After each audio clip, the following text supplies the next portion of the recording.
Olá amigos do nosso canal Depois da Vírgula, né, do nosso programa Depois da Vírgula, sejam bem-vindos a mais um programa. Esse programa aqui, um pouquinho diferente dos demais, né? Ele, embora vá falar de economia, mas vai se dedicar um pouquinho às relações internacionais, vai falar um pouquinho sobre o confronto entre Rússia e Ucrânia, cujo objeto de desejo é o Comitê de Segurança da ONU e o ingresso na OTAN. Acho que é importante a gente falar sobre o atual momento, né? A guerra já se arrasta aí por alguns dias.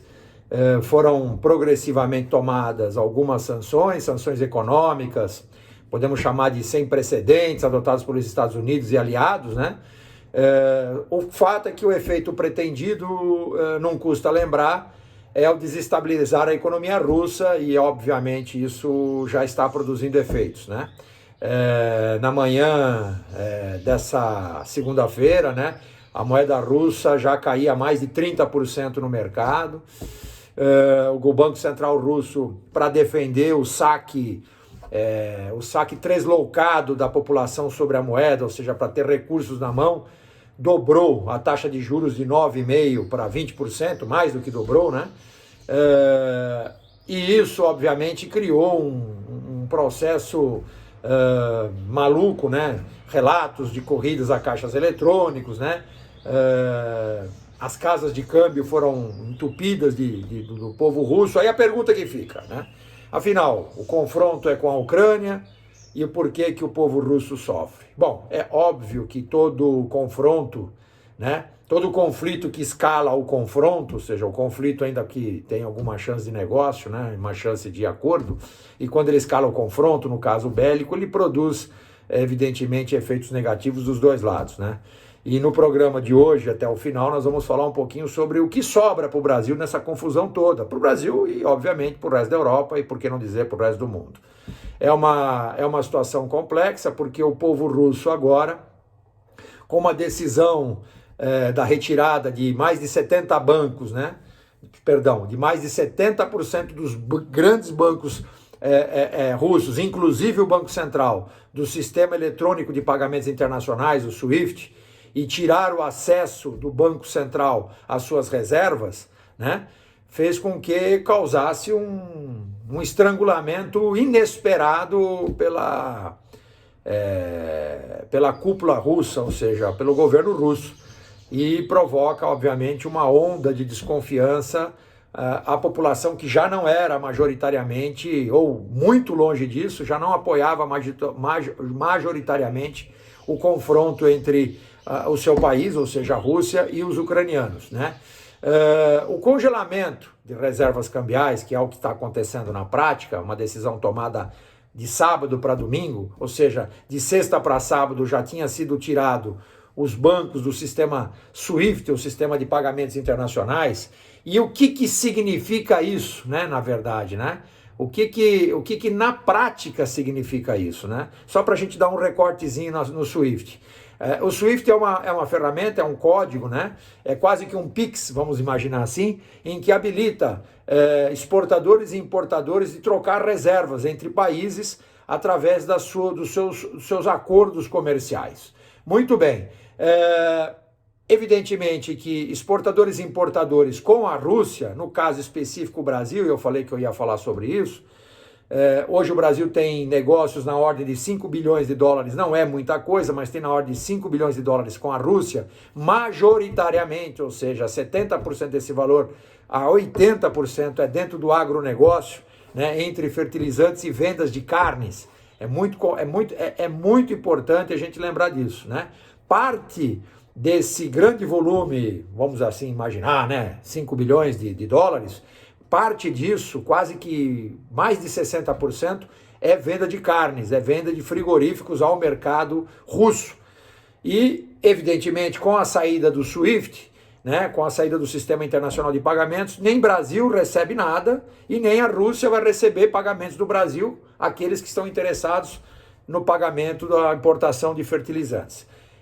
Isso tem um impacto sobremaneira sobre a economia brasileira, porque sabemos que a cesta de agrobusiness no Brasil tem uma importância muito grande no produto interno bruto.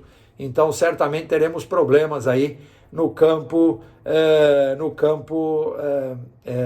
da proteína animal. Vamos ter problemas e esses problemas vão se estender direta e indiretamente. Lógico que os indiretos já são muito claros, né? O preço do gás, o preço do petróleo. Rússia é um player, né? Um agente importante no mercado internacional.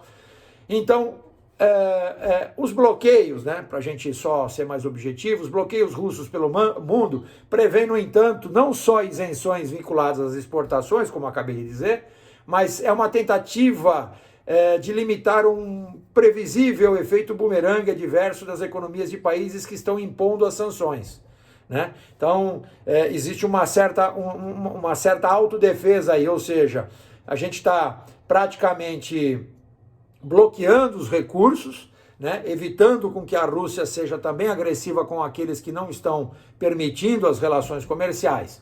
Além do petróleo e do gás, né, que é uma das principais cestas de negócios do Estado russo, a Europa Ocidental é fortemente dependente, isso é fato, né? E a Rússia e seus aliados das ex-repúblicas soviéticas são importantes participantes nesse mercado. Mas eu queria fazer um recorte nas sanções financeiras. Existem outros efeitos adversos, né, nessa sanção financeira. Uma coisa é você impedir o efeito do SWIFT, ou seja, as trocas entre bancos russos e outros bancos do mundo, impedindo com que as empresas russas não possam pagar e nem tampouco receber, né, recursos. E por conta disso trava, asfixia a economia local.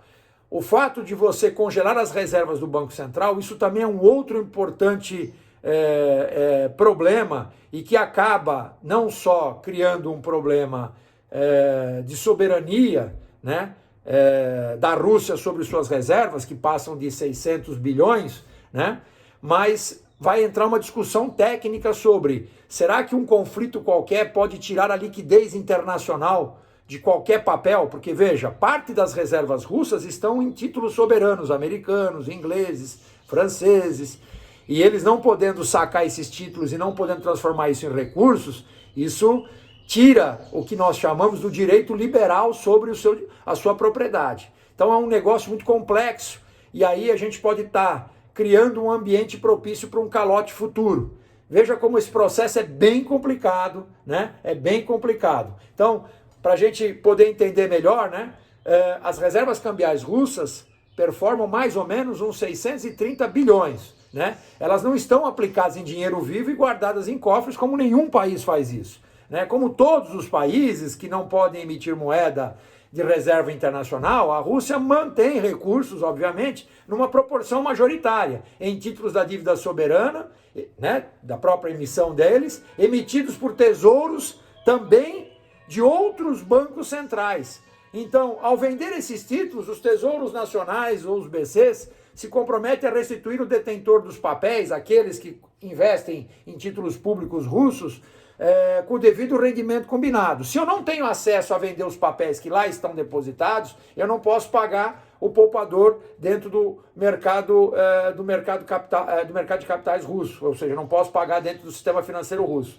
Isso é uma situação delicada e extremamente perigosa do sistema financeiro e bancário internacional. Então, só para a gente entender um pouquinho como isso funciona. Então, as medidas são bacanas, elas asfixiam de forma factual. O Brasil terá problemas certamente, né, com um incremento no preço do petróleo internacional. Já não vivemos um grande momento. Teremos problemas no setor de proteínas, teremos problemas no setor de agrobusiness, mas é importante dizer que essa decisão de asfixia, que é, obviamente, para tirar, para baixar a moral do governo Putin, ou seja, deixar ele desmoralizado perante a sua população, e esse movimento já inicial da semana de hoje, né, iniciadas hoje, nessa semana de carnaval, é um movimento que desmoraliza, né, obviamente, porque cria um desconforto.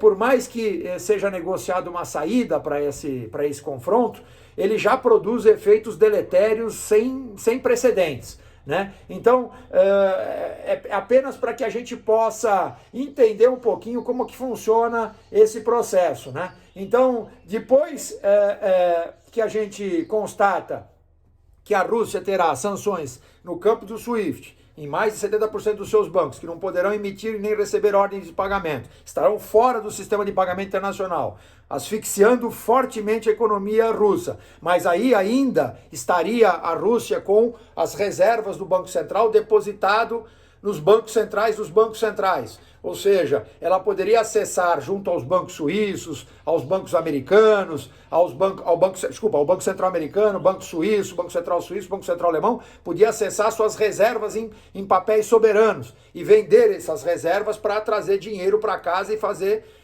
com que esse dinheiro circulasse e voltasse para as mãos dos cidadãos russos. Isso não vai acontecer, por quê? Porque essa medida impede que isso aconteça. Ou seja, é mais ou menos o seguinte: essa é um papel de liquidez internacional, só que para você não, Rússia. Para você que agora invadiu a Ucrânia, para você não. Só que isso, na linguagem do sistema financeiro internacional, isso não funciona bem, isso não termina bem, e isso é uma medida um pouco polêmica, e a gente vai ver desdobramentos a respeito disso. Então, é para isso que eu vim aqui, para conversar um pouquinho sobre esse momento evidentemente econômico, e as questões, obviamente, diplomáticas, de que o Brasil, na ONU fala uma coisa e aqui o nosso presidente fala outra, dizendo sobre neutralidade. Infelizmente, a gente não vai debater isso, e esse momento é um momento que vai muito além da neutralidade. Né? Vai além da neutralidade. A gente tem que ficar atento aos efeitos deletérios sobre isso. Tá bom, pessoal? Muito obrigado. Até a próxima e que Deus nos abençoe e nos proteja. Tchau, pessoal.